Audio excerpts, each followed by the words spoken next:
Hello my dear student, welcome to math class. Student, आज हम आपको समानुपात के पद बताएंगे, उससे पद संबंधित कितने चरण होते हैं। ठीक है जी। सनु समानुपात से संबंधित पद। Term related proportion. पहला होता है वितत समानुपात। वितत समानुपात और मध्य समानुपात और तृतीया समानुपात, है ना। ये तीन तरह के होते हैं। इन तीनों में तीन राशियां दी गई होती है, ए, बी और सी। इन तीनों के बारे में हम बात करेंगे। सबसे पहले ध्यान देने की बात है, इनमें तीन राशियां होती है, ए, बी और सी। चौथी डी वाली नहीं होती। ठीक है जी। तो देखो, इनमें तीन राशियां होती है, ए, बी, सी। इन्हें वितत समानुपात में लिखने के लिए मध्य पद को दो बार लिखते हैं।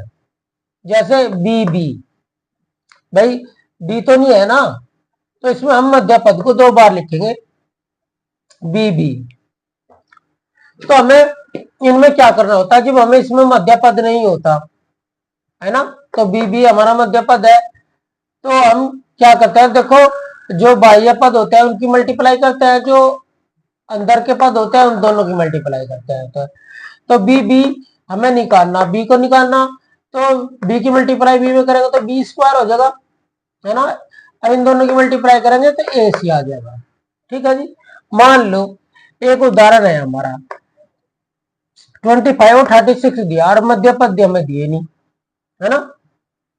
तो हमने ए स्क्वायर होगा, इन दोनों की मल्टीप्लाई कर दी और इन दोनों की मल्टीप्लाई करके यहां लिख दिया। तो ये स्क्वायर स्क्वायर हटाने के लिए हमें अंडर रूट लेना पड़ेगा इसका, है ना। तो 5 का 25 का 5 हो जाएगा, 5 5 25 और 6 6 36, इसका 6 होगा और 6 5 30, तो 30 आंसर आ गया। अगर आप इनकी मल्टीप्लाई करें और फिर ले तो वो ज्यादा थोड़ा सा हार्ड पड़ेगा, ऐसे आसान हो जाएगा। ठीक है। तो हमारा जो बीच का पद आया, तो यहाँ भी 30 आ जाएगा, यहाँ भी 30 आ जाएगा, है ना। तो x का मान हमारा 30 आ गया। अब है मध्य समानुपात। मध्य समानुपात यानी कि मीन प्रोपोर्शन। तो ये क्या होता है, ये वितत और मध्य दोनों एक ही होते हैं, है ना।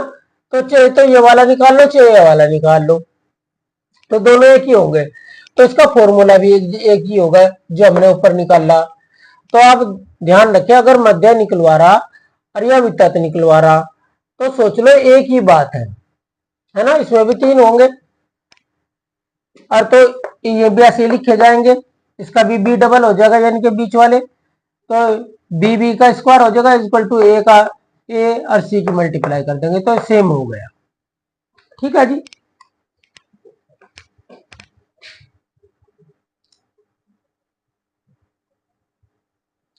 कभी कभी क्वेश्चन आता है, भाई मध्य समानुपात निकालिए, वितत समानुपात निकालिए, है तृतीयानुपाती परिपोजिशन बताओ, यानी कि इसमें भी तीन पद होंगे तृतीय में, यानी कि थर्ड प्रोपोर्शन, इसमें तीन होंगे। तो स्टूडेंट इसमें भी बी वाले डबल हो जाएंगे, मध्य वाले ही डबल होते हैं हमेशा। तो हमें इसमें क्या निकालना, सी निकालना। तो ए सी की मल्टीप्लाई हुआ है और बी बी की हुआ है, तो अगर हमें सी निकालना, जिससे खाली स्थान मिला जो हमें निकालना, उसके साथ वाला हमेशा नीचे जा डिवाइड में। ठीक है।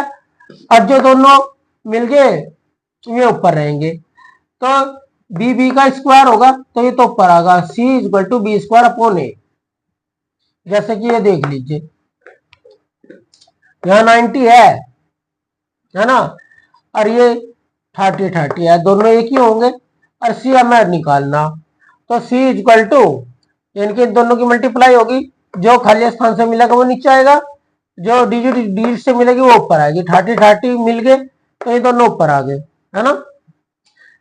3 3 जा 9, 1 0 या 1 0, 900 हो गए और 9 से डिवाइड कर दिया। तो भाई हमने 1 0 से 1 0 काट दी, 9 1 जा 9, 1 0 थी, 1 0 यहाँ लगा दी, तो 10 आंसर आ गया इसका। ठीक है। तो अगर तीसरा पद निकालना तो आपको ऐसे निकाल लेंगे आप तीसरा पद, है। या तो आप इस तरीके से ही सोच लो, अगर आप फॉर्मूला नहीं याद रहता तो सोचो भाई बारह बारह वालों को मिलाना है, अंदर अंदर वालों की मल्टीप्लाई करनी, और जो जिसे निकालना जो उससे मिला है तो वह संख्या हमेशा नीचे आएगी, बाकी मल्टीप्लाई में चली जाएंगी, है ना। अगर आप फॉर्मूला भूल जाए तो ऐसा कर ले। अब है जी चतुर समानुपाती, है ना। इसमें हमें चौथा पद निकालना, और चौथा पद क्या हुआ हमारा, डी ए अनुपात बी समानुपात सी अनुपात डी। तो स्टूडेंट बारले बारलों की मल्टीप्लाई होगी तो हमें डी निकालना, तो खाली जिसे निकालना वो ए से मिला तो ए तो नीचे आ गया, और बी सी की मल्टीप्लाई होगी तो 40 8 20 और डी निकालना था, तो ये दोनों डिजिट मिल गई, जो दोनों डिजिट मिला है हमेशा ऊपर आवे, 8 मल्टीप्लाई 20, और 40 डी से मिल गया तो 40 नीचे आ गया क्योंकि डी निकालना था हमें। तो अब देख लो, एक जीरो से एक जीरो काट दी, और 4 से 8 काट दिया 2 टाइम, और 2 2 जा 4, तो डी का मान 4 आ गया।